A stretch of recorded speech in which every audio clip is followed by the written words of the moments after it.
Oi, estou gravando esse vídeo aqui para eu mesma lembrar, depois que isso tudo passar, que finalmente passou, porque em nome de Jesus vai passar. Na quarta-feira passada, quarta, quinta, sexta, sábado, domingo, segunda, 5 dias atrás, eu fiz uma cirurgia de desvio de septo. É uma septoplastia e uma tubinoplastia. Eu tinha os conetos, acho que é conetos que fala, muito espessos, que atrapalhava a minha respiração, e o septo ele era bloqueado. Era bloqueado 70% de um lado, se eu não me engano, 60, 80 do outro. Agora eu não me lembro os números exatamente.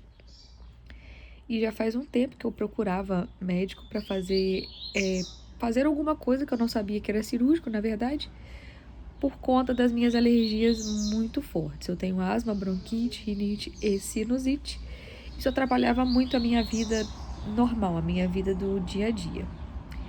E nas minhas últimas consultas, antes de descobrir que era isso, eu fiz uma tomografia e foi confirmado esse desvio de septo, que é o nariz bloqueado, né, torto, e como se fosse duas bolinhas que ficam dentro do nariz, assim, que estavam bloqueando a passagem de ar e por isso eu respirava tão mal assim.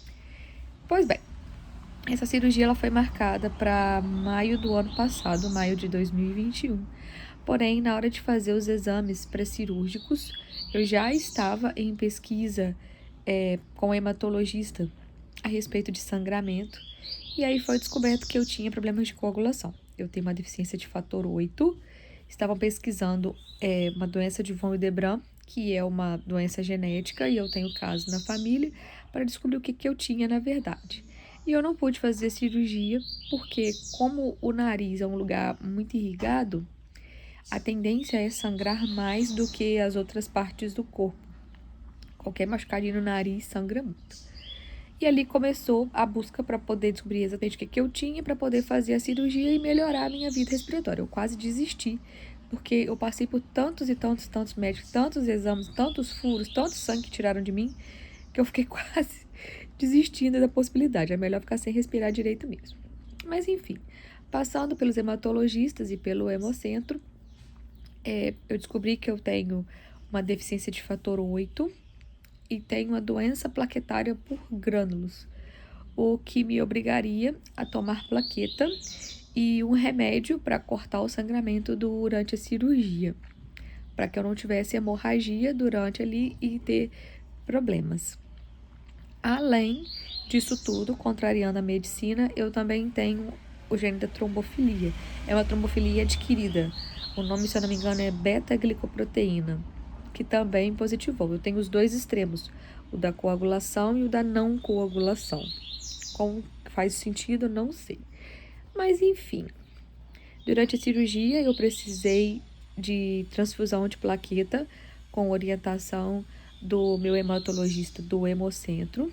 Eu precisei tomar 6 unidades de plaqueta, 2 antes, 2 durante e 2 logo depois que terminasse a cirurgia, mais os remédios para cortar a hemorragia, que vieram todos do Hemocentro.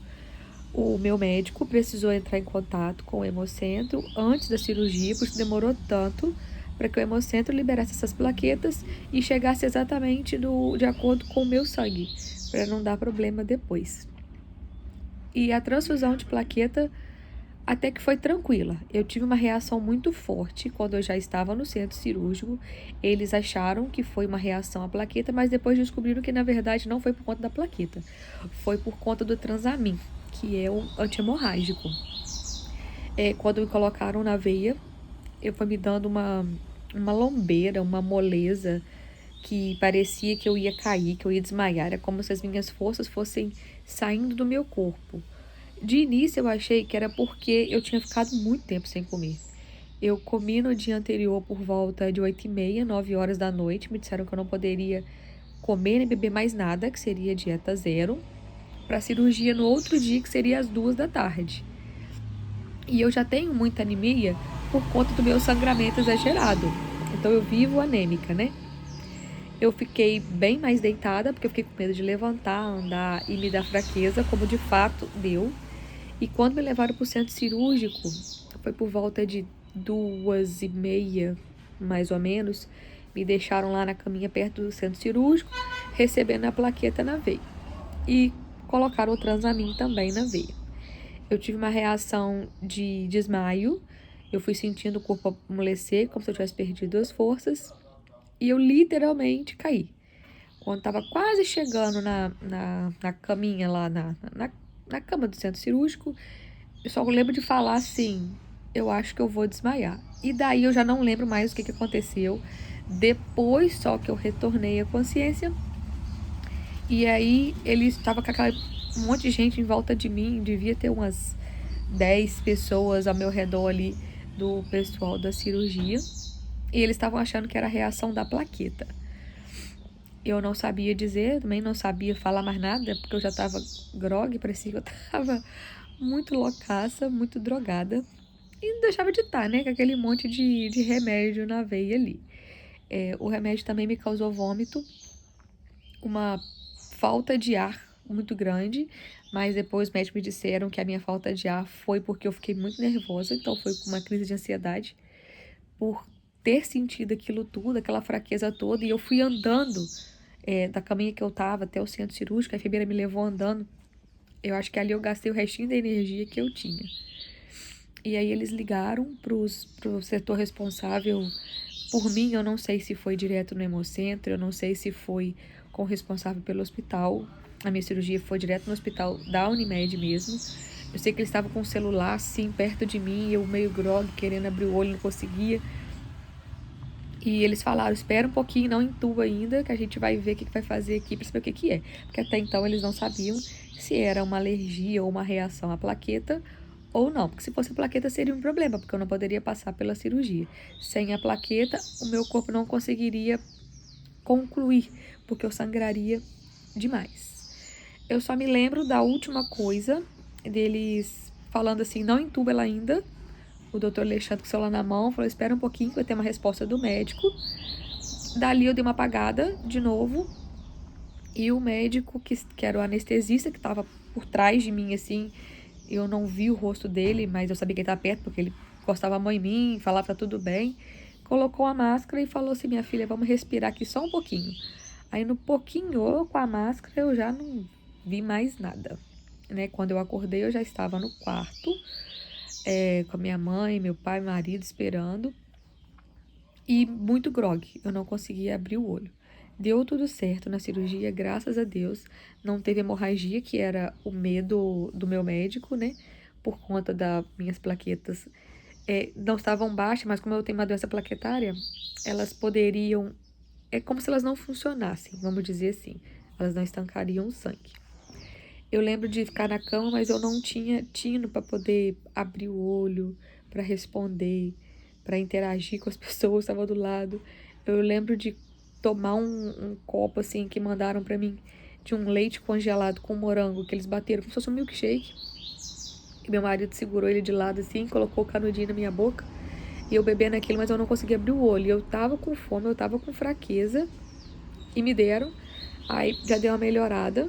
Minha mãe levou também um sanduíche natural, bem geladinho, que tinha que ser tudo gelado, não posso consumir nada quente. Ainda estou consumindo coisas frias a geladas, nada quente. Tá fazendo uma foto danada, um cafezinho. E depois dali foi até outro dia. Eu não me lembro exatamente a hora que foi, o tempo que levou. Mas enfim, durante a noite, eu acho que foram 2 ou 3 vezes que eles colocaram o mesmo remédio na veia. Eu já estava com os acessos, né? Eu tive que ter um acesso de um lado. Tá até um buraquinho aqui ainda. Esse daqui foi o acesso da plaqueta, que tinha que ser separado do acesso do soro e dos remédios. A plaqueta não podia se misturar. Aí aqui ficou, então, a plaqueta e aqui do lado de cá também tá com furo ainda. E do lado de cá foi o do soro e o dos remédios. Eu tomei muito corticoide, o remédio para dor, se eu não me engano era o Tramal, mais a plaqueta e mais os antibióticos e remédios normais. Eu tô até bem inchada ainda depois da cirurgia. E quando eles colocaram mais uma, é como se fosse uma bisnaguinha. O soro, ele é maior assim, né? É uma bisnaguinha pequenininha assim. Não chega a ser uma ampolinha de remédio, mas também não é um soro grandão.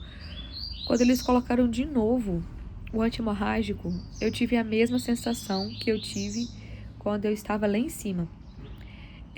Me deu uma lombeira, uma vontade de vomitar, meu estômago foi embrulhando e não deu tempo de eu pedir para me ajudarem, para me dar alguma coisa. Eu só virei pro lado e ali foi tudo.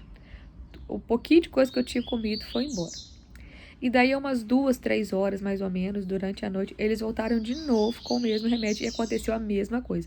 Só que dessa vez eu estava preparada. Eles deixaram um baldinho ali perto de mim, que na hora que meu estômago ficasse ruim, eu não precisava sujar o quarto de novo, porque coitada da tiazinha da limpeza. Ai, eu pedi tanta desculpa pra ela. Pedi desculpa porque eu tinha feito uma sujeira danada no quarto. Enfim, aí acabou que eles chegaram à conclusão que, na verdade, eu não tive reação à transfusão da plaqueta, mas ao uso do Transamin, aí esse remédio. E eu tinha que usar o Transamin para não ter hemorragia. Isso aconteceu por três dosagens que eu recebi, porque depois dali eu acho que eu não tinha mais que receber mesmo, por isso que parou. E para falar é muito difícil, porque eu começo a falar e como eu estou falando e respirando pela boca, eu tenho que dar uma respirada funda. Bom, enfim, esse foi o relato da cirurgia. Eu quero lembrar disso tudo depois com detalhes, porque eu acho que mesmo que eu tente lembrar depois, sem estar gravado, fica mais difícil. E depois eu volto para poder contar os primeiros dias em casa, as dores, os incômodos e como é sobreviver sem respirar direito por conta desses raios, desses tubos aqui no nariz, tá bom?